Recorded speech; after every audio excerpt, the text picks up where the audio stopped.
এক সিদ্ধান্তেই বদলে যেতে পারে দেশের স্বাস্থ্য সেবার চিত্র।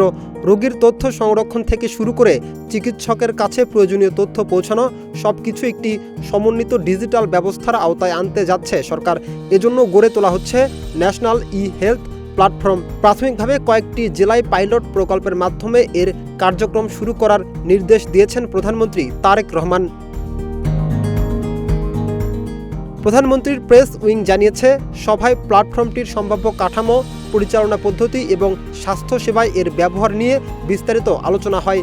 সিদ্ধান্ত অনুযায়ী পাইলট প্রকল্পের মাধ্যমে এর কার্যকারিতা, সম্ভাব্য সময়, ব্যয় এবং বাস্তবায়নযোগ্য যাচাই করা হবে। পাইলট প্রকল্পের ফলাফল ও অভিজ্ঞতা পর্যালোচনার পর পর্যায়ক্রমে সারা দেশে এ কার্যক্রম সম্প্রসারণের পরিকল্পনা রয়েছে সরকারের। সভায় প্রধানমন্ত্রী বলেন, সমন্বিত এ ব্যবস্থা এমনভাবে গড়ে তুলতে হবে যাতে সাধারণ মানুষ সহজে এর সুফল পান এবং চিকিৎসা সেবা গ্রহণের প্রক্রিয়া আরও সহজ হয়।